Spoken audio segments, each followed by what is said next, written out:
The following is a special presentation of Tony Kurre Radio.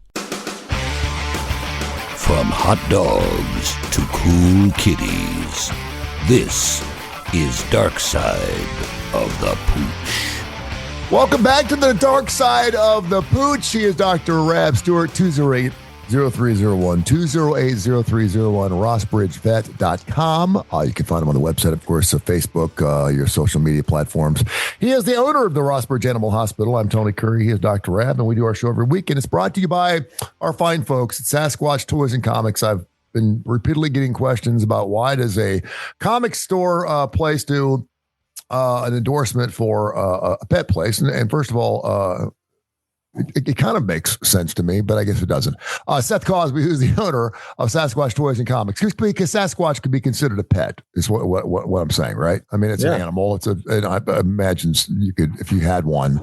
But anyway, he used to own Ed's Pet World, and that's where we made the connection there. And then, of course, that place went up in Bluey's, and now he, of course, has Sasquatch, and it's doing very well, over 300,000 comics. And he will join me on ABC 3340 this week. So if you want to get a chance, check out his store and some of the wonderful toys he does.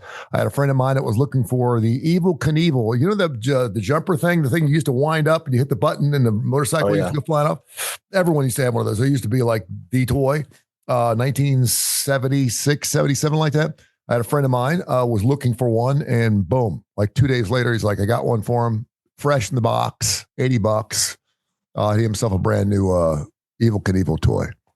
Can be your own Evel Knievel. There's a show on the History Channel.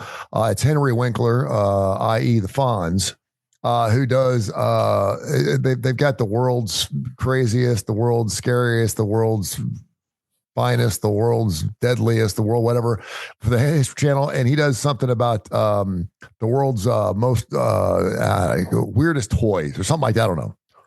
And the episode this past week had lawn jarts on it.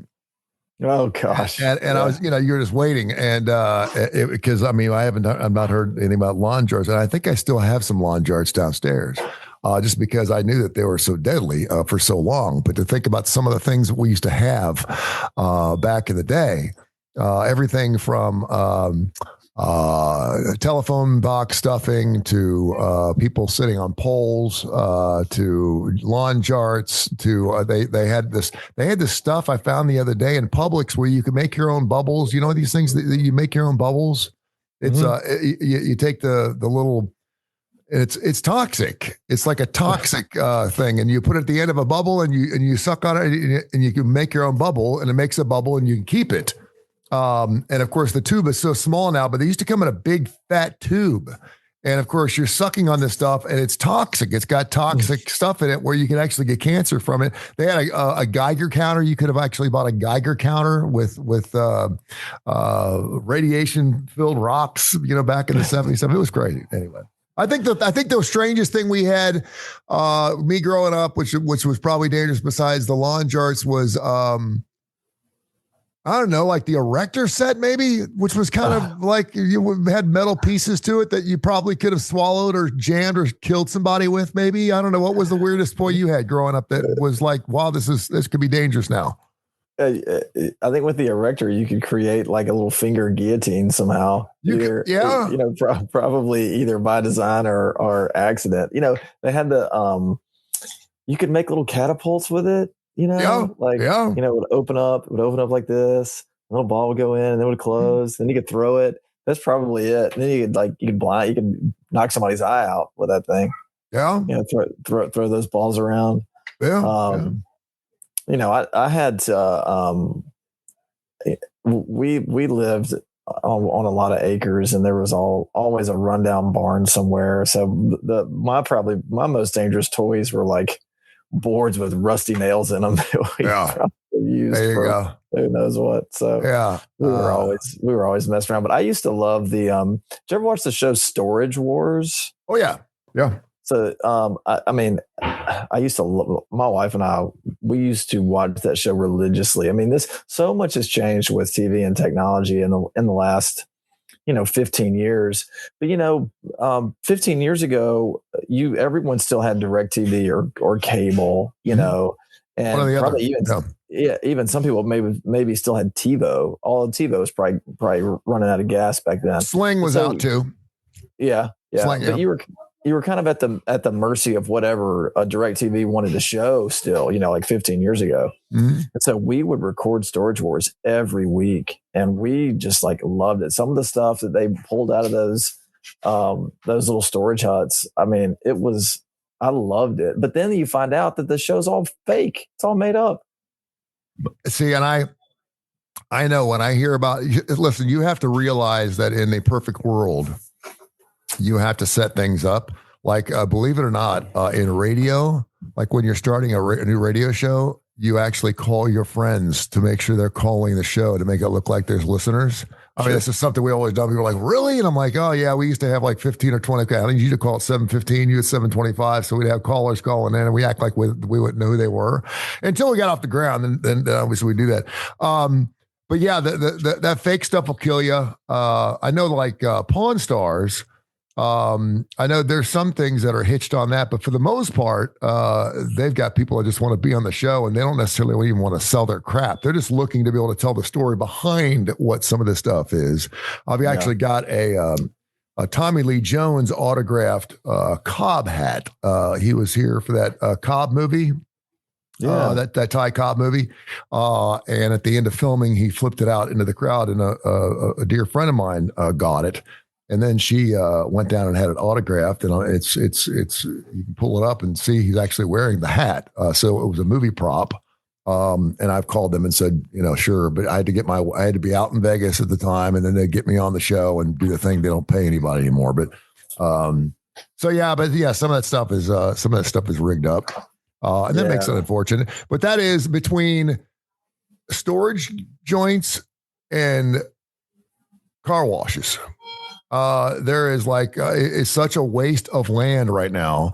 I was talking to a friend of mine the other day about car washes. We actually went up to the Easy Clean. That's KLEEN up in Killen, Alabama. I went up there this past Friday with my son. He loves the Fusion X car wash up there. It's the only one in the state. So we drove over 2 hours to get up there. We stopped by Buc-ee's on the way back in Athens. And, we go up there, and I was like, what is up with the car washes? There's car washes popping up all over the place. I mean, there's one like almost every other mile now. And there was one down here on 280 that changed names 3 times in 6 weeks. And now I think they settled on the Big Drip car wash. It was Goo Goo, then it was the Wet Boys, then it was 3 guys in a car wash, and now it's the Big Drip. And I'm like, what's going on? And he told me that these private equity firms are coming in and buying the land and putting the car wash on it because they are very equitable. Do you know what it costs? You're talking $15 now for a car wash, right? $15 is as average. That's unless you buy like a $35 membership, where you go the Ultra, which is $20. But for the most part, they're trying to sell you on the membership, because if you pay $45, you think, well, hell, all I got to do is get my car washed 3 times in a month, and I'll do that. You don't get your car washed 3 times in a month. I don't think I washed my car the entire last summer. But do you know what it costs to wash a car in a car wash? 48 cents. $1.50. So you're talking $13.50 a car. You can run 6 cars in an hour. You do the math. A good car wash can make $20,000, $30,000 a month if there's not a lot of rain. We haven't been getting a lot of that. And so they build these places, they sell them out, and then they either get it and realize it ain't worth it, and they end up selling it to another car place or another car place, another car. And then the original private equity firm owns the land it's on. And so all they do is they're making the lease. You have to pay them rent for the land. So rather than just have land that sits there and does nothing, they're building something on it. Someone's buying into the building, and then you're paying the lease to own the land. It's like renting a home. So it's such a scam. It's such a scam. And like, it is the only time I am so, if I can do something myself, I'm going to do it. I mow my own grass. Okay. Yeah. I don't have a lawn guy. It's super easy to do. It is a pain, but it's easy to do. Good exercise. Because it's good exercise. I wash my car at home because yes, it takes, probably an hour and a half. My wife's got this, an expedition, and I vacuum it out and I clean it up probably once a month. But it's like, I cannot, for what I'm paying for time in my water bill, that's nothing. No, it's just, it drives me insane. No, every Sunday, that was my job, to clean the cars. We had 3 cars. Mm-hmm. We had the Buick, we had a Marquis, and then we had my dad's van. And that's what I did every Sunday. And it looks better when I do it. It does. It always does. And you know why? It feels better. I remember cutting the grass on Sunday and then pulling out of my driveway at 4:30 in the morning to go to work up at the Classic Rock station, the sports station. And as I pulled out, my headlights would hit the top of the grass that I had just cut the day before. And I was like, look how beautiful that is, man. It looks like the Masters. It looks beautiful. I mean, because I did it myself, take some pride in that. But that being said, I did have a lawn service here at this new place I'm at for like the first 2 years. It was really nice not having to cut some grass after about 2 years, but then they just stopped. And so all of a sudden I started cutting my own grass. So, we're so into convenience. And then all we do is complain that we're broke. I mean, we got people buying our groceries now. By the way, the ship people, those people are just rude as hell. We used to go into grocery stores and talk to people and have conversations. And you used to know who your butcher was. You used to know who checked you out. You knew the person who was back in the flour department and getting sandwiches. You know them by first name. Now you got people running in, running out. They got the first 8 spots. It's pouring down rain. They got the first 8 spots at every Publix or every Winn-Dixie or wherever you're shopping. So you have to park way out in nobody's land because these knuckleheads that are buying all these bags of crap that they get for it. It drives me crazy. Uber. My daughter the other night, can I get Uber for Taco Bell? And I said, I'm not paying for it. Yeah. She meant $17 for 4 soft tacos and a Baja Blast. And I was like, $17 for 4 soft tacos and a Baja Blast. Because she didn't want to get her lazy ass brother up to go up and get it for her, and it was too far away. I was like, I'm not going to get it for you if that's what you want to spend. And then, we're broke. So, damn, people sound like a bunch of old men, don't we? Huh? We are. All right, tell me what's going on at the shop, man. What's been happening there? I've been trying to find some good, juicy tidbit stuff. I got a couple of emails I want to get into, but what's been going on there at Rossbridge Animal Hospital? We had a case. Dogs are always getting like tumors, and they've gotten tumors for as long as I've been doing this, which is let's see how many, 15 years. Yeah, 15 years. Wow. But they get this really strange tumor.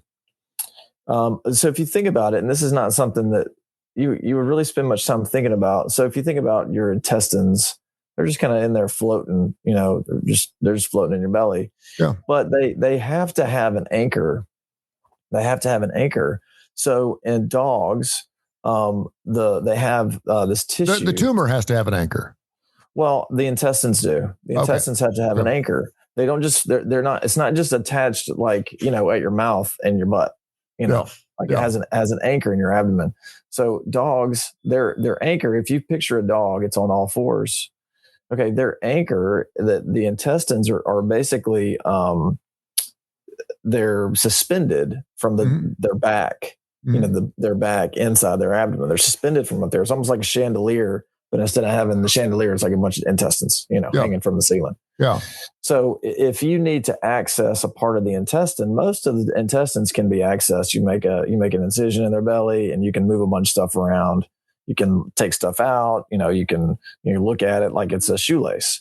But then there's a portion of the intestines that you cannot reach because they are attached to that anchor, like at the dog's back. Okay. So what that anchor is called is the root of the mesentery. And it makes sense because mesentery is basically another word for the GI tract in a rudimentary way, but the mesentery, and you have the root. Okay, that's where it comes from. Mm-hmm. But dogs can get this crazy tumor at the root of the mesentery, and it's basically inoperable because you cannot reach it. Because to do the surgery, I told you to picture the dog on all 4s, so that way you could kind of think where the root of the mesentery was. Mm-hmm. But when you're doing the surgery on the dog, now you picture the dog on its back. Okay. So you make the incision on the belly. and you're, trying to find this tumor that you see on X-ray or you see on ultrasound or whatever, trying to find it to see if you can remove it. Well, if it is at that root of the mesentery, you can't reach it because there's intestines that are down there. And in order to get the tumor out, you would have to remove a section of the intestine and then sew the edges back to each other. But if you can't get down there to where that tumor is attached to the intestine, you can't remove it.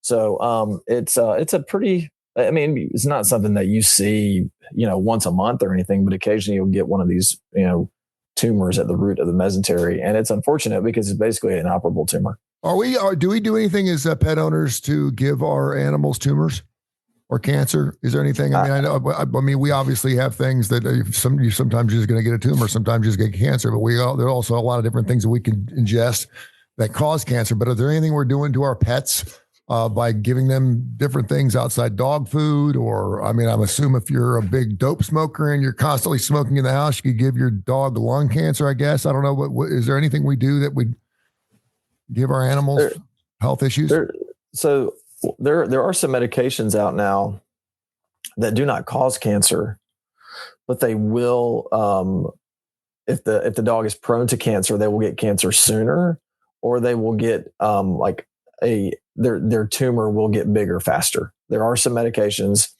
that we give dogs where that can happen. But the way that I explain it to owners is that if your dog's going to get cancer, it's going to get cancer. This medication doesn't cause cancer. It just kind of speeds it up. Or if there are tumors, it causes them to grow faster. So that is a drawback or a symptom of this particular product. It doesn't give them cancer. It just says if they do get cancer, then it'll quicken the process. And then there's other things that we like, the way that we alter pets. So if there's an increased incidence of cancer in large or giant breed dogs that are neutered before they're a year old. So and for whatever reason, that testosterone in male dogs keeps them from getting certain cancers if they have that testosterone in their body for the first 12, 16 months they're alive. Do dogs, male dogs, this is very interesting that you brought it up. Testosterone. That's one of the things as we get older, we lose. That goes along with our hair growth, our sexual libido, all kinds of different things. We're not as active as we used to be. It's just a natural part of our being. It also has something to do with the caloric intake that we take. We used to be able to take 3,000 calories a day and not worry about anything. And now if I feel like I look at a piece of chocolate cake, I'm going to gain 15 pounds. I sound like my mother, but at 60, it's hit me pretty good. But are dogs like that too as they get older? What are some of the things that dogs and or cats go through that humans go through as we get older in age? Balding, male pattern baldness, impotence?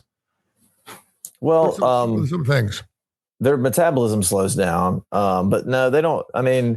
As far as like ED stuff, that doesn't really, so few dogs are intact by the time that they get to be old dogs, So, they probably, I would imagine that they would go through that, but we don't have enough intact dogs for me to be able to tell you. What do you mean intact? So dogs that aren't neutered. Okay. If your dog's not neutered, they're intact. I gotcha. So, the libido stuff, I'm sure that happens, but we just don't see enough of it for me to be able to tell you, one way or another. But their metabolism slows down. That's why all dogs get fatter, the older they get. Their thyroid, dogs are real prone to having an inactive thyroid, and that leads to a lot of weight gain and lethargy. So that's a big one. Inactive thyroid, this metabolism stuff. We had a conversation a couple of years ago, and it was when I was walking my dog. It was really hot. Yesterday it got to like 87, but the humidity was pretty low. It was hot. It was the hottest day we've had in a while. Yeah. But it wasn't hot. The pavement wasn't steaming hot. And he kept pulling me towards the shade. It's about 50-50, half shade, half sun. It was, we were out there getting exercise, so it was a little uncomfortable, but he kept pulling me towards the shade, and it's not like him to do that. And so I allow him to go in the shade, and he would just slump down and lay there. And my dog's in great shape. We walk 3.5, 4 miles every day. I feed him well. He's in good shape. He needs to come in for just his annual. But he didn't want to get up. And I was like, come on, buddy. And we were about a mile away from the house. I was like, I wanted to get home. I was getting hot and tired myself, and I was ready to come home, have me some iced tea and watch some television. And I kept trying to pull him, and he wouldn't get up off the ground. And finally I said, let's go. And he ended up getting up. But I almost felt bad. I'm thinking to myself, is he trying to tell me something? Is he trying to tell me that he's 9? I mean, he's not old, or is it just part of getting old? He's just getting old and he just doesn't want to move. He just wants to relax. And should I let him lay there until he's ready to get up? Yeah. I mean, if you have time to do that, or you can, tell him to get his, lazy self up and let's get going. But dogs slow down as they get older. They just do. They don't run as much. They don't jump as high. They don't have the same energy that they used to. And we tell people that if your dog's experiencing that, it could be a natural sign of aging, but there could be something else going on. But that's why you come in and get the wellness stuff done. Yeah. We do the exam, we run the blood work, and if everything checks out, then we just say, yeah, it's probably just a normal sign of aging and getting older, because that's a fact. It just happens. But we also don't want to say that, oh, it's just old age, because sometimes there is something wrong that we can fix. I didn't think in a million years that I would actually be able to go longer than my dog. I'm 60. Like we went out the other day and I was like, I was just going to walk until I couldn't walk anymore. And we got about 6 miles in and it was everything I could. I was like, I'm not carrying you. Oh, no. And he was, but I mean, I just cannot, then he slept really good. But then, again, if I chingy this little thing, he would have jumped right back up and probably wanted to go right back outside again. Because he's just so used to, knowing that he wants to go on a walk. And he's sitting by my side right now waiting to go out on our walk today. And I'm like, let's get it on. Hey, we were talking about, he's Dr. Rab Stewart, by the way, Rossbridge Animal Hospital. They're the best. He just mentioned he's been in business for over 25 or 15 years, just doing his own thing. 10 years at your location? 10 years, yeah. 10 years, yeah. 208-0301. They're the best, man. If you want to get the best care, they're just wonderful. They've done so many wonderful things, not only for our listeners here on Darkside the Pooch, but for me personally and the Kurre family. They do wonderful work. We were talking about robot dogs. And listen, there are some things where sometimes we break some things on this show that even Dr. Rab doesn't know about. We do some research on these things. But we were talking about robot dogs, and then we were talking about this study where, and I think the answers to that study are going to be out sometime early 2028 on this dog pill that's supposed to allow animals to live longer. And again, there's a lot of research that's going into this. Do we have to give this animal? When do we start giving it the pill? Do we give it to it? How often do we give this pill? How long does the animal actually live? Do you want your animal to live another 2 years if it's already living to be 15? What is the progress of life like, from 15, 16, and 17, particularly if, quite frankly, they're, starting to get incontinent and they're having issues. You don't want to keep an animal alive when it doesn't want to be alive. That's the worst thing you can do for it. So, but I mean, if somehow we're reversing the aging of an animal, I'm all about it. I think that's great. So I asked my son, who I think is going to be he's the president's dean's list. He's a junior at Clemson. He's going in to be a senior. He's probably going to go to grad school. I said, within the next 2 generations, generation 17 years, within the next 2 generations of dogs, do you think we'll start having dogs that can live like almost as long as we want them to? And he said, yeah, I think by then, with what we got going on, with what we did with COVID and what we're doing with cancer and all this other thing, I think we'll get to a point where we can have a 25-year-old dog, no problem. And I was like, really? I said, I'm going to have to ask Doctor, because if we can do it with our pets, you know what's coming next. What's your thoughts on that? Well, I mean, it sounds like that with this new medication that they're going to have come out. I mean, it does make some sense because it inhibits growth factors. And when you get to a certain age, you don't really need the growth factors anymore. The growth factors actually hinder, you because it ages you. So, I don't. But there hasn't really been a breakthrough like this, maybe ever, I mean, we can treat certain diseases.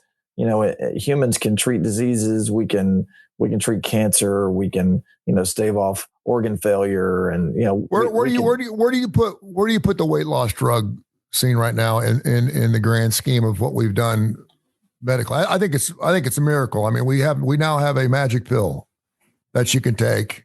Now, it doesn't make the fat go away. You have to go through the process of just not eating, but you just don't want to eat. You're just not hungry. And there lies the difference. And I never thought we'd see something where I knew you could do like a pound of Coke a week and not be hungry. I got that.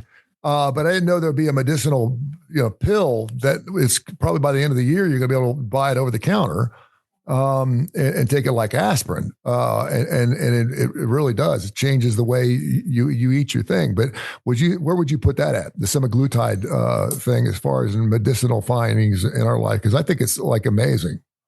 I do too. I wonder, anytime something new comes out, I wonder what the trade-off is. What's it really doing to your body? Like in the short term, it's helping you. What's it doing in the long term? And it's just like that medication that we talked about at the start of the show.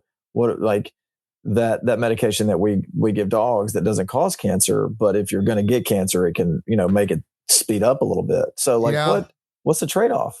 Yeah. I think we're still waiting for that. I mean, when we came out with Viagra was not an ED medication. Neither was Cialis. It was a medicine to create blood flow in the entire part of the body. I'm actually on Cialis right now for my prostate. It has nothing to do with erectile dysfunction. Thank goodness I don't have that going for me. Of course, it's not being used anyway, so it wouldn't really matter. So I told someone I'm on Cialis. I go, oh, you're back out there. I'm like, no, they gave me Cialis and of course it doesn't work unless you want it to work. But we came to find out that the medicine's making 800 times more for that than it was for its original purpose. I remember when we came out with Olestra. Do you remember Olestra? About 15 years ago, it made potato chips fat-free. Olestra, and they still have it. But if you look up, but the drawbacks were it gave you incredibly bad gas.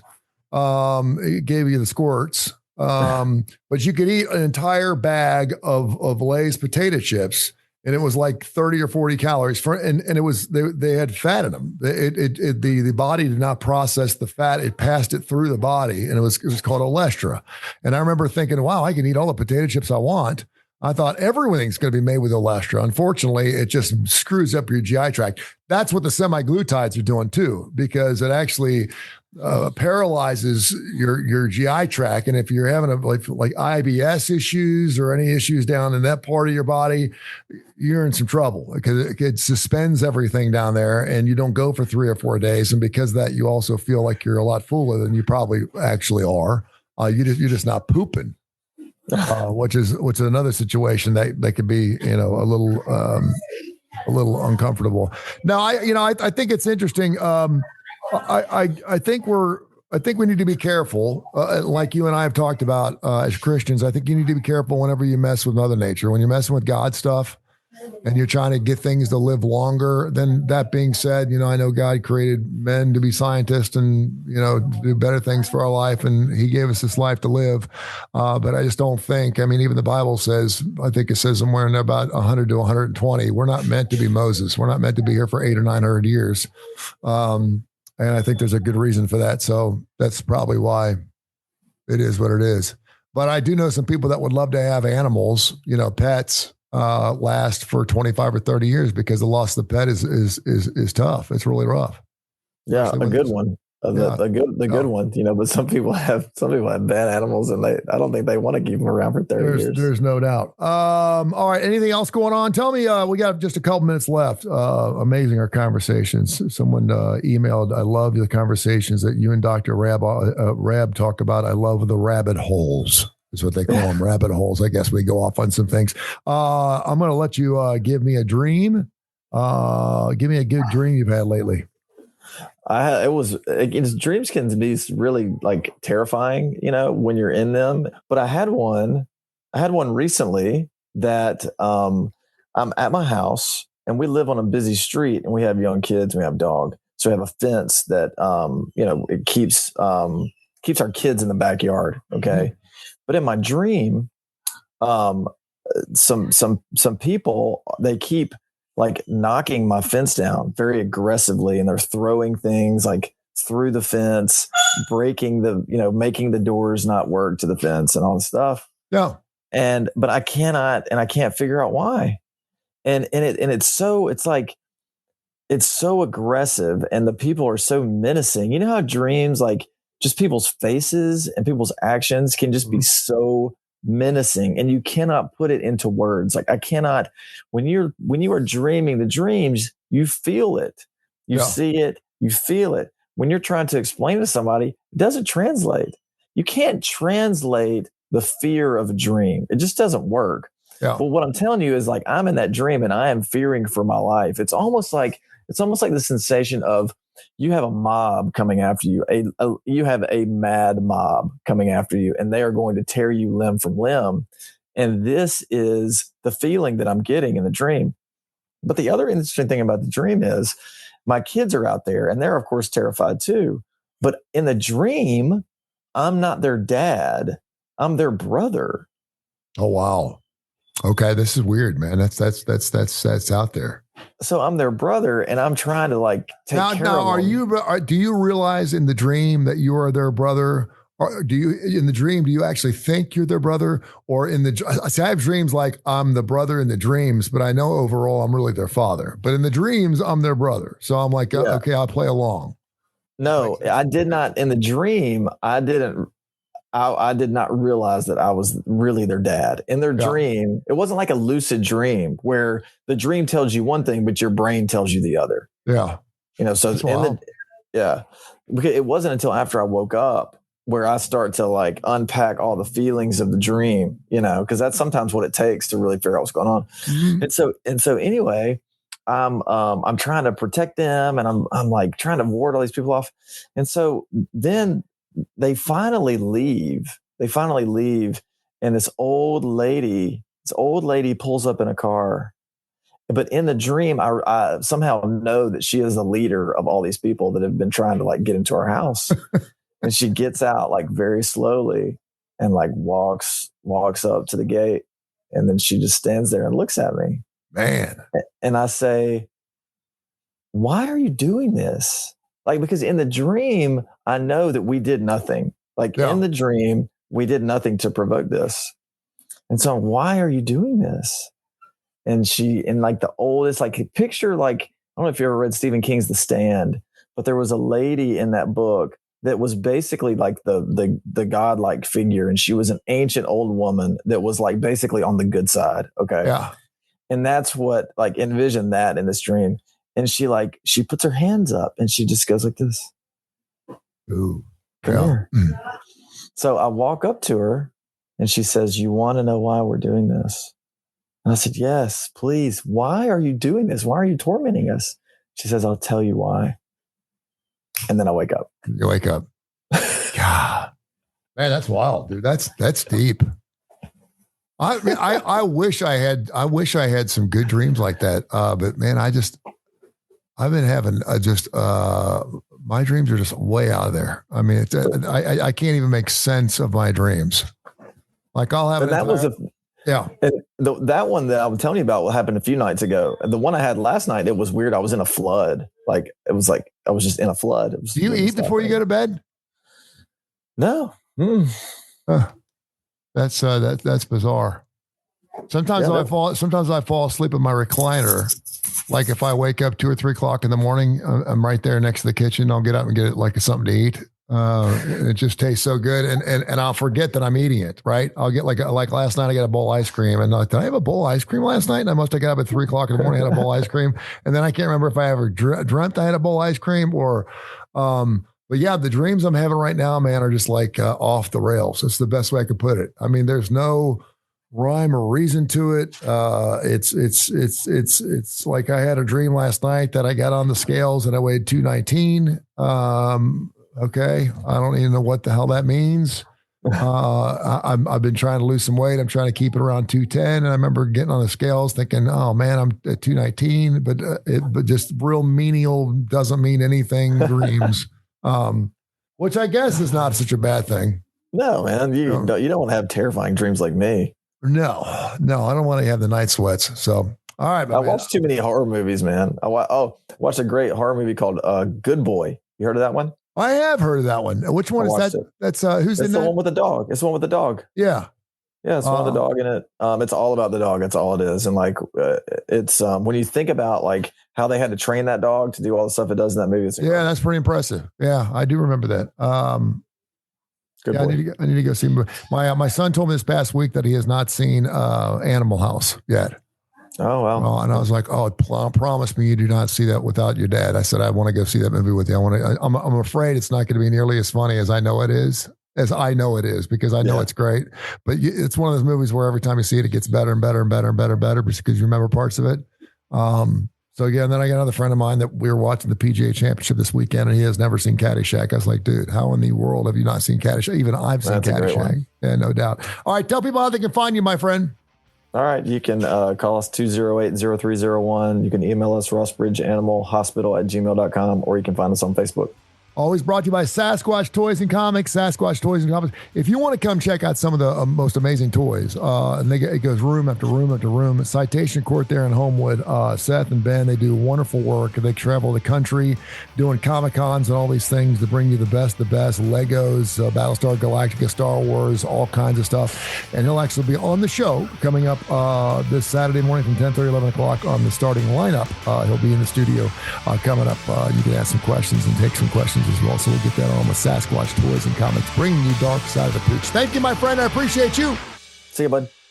This has been a special presentation of Tony Curry Radio.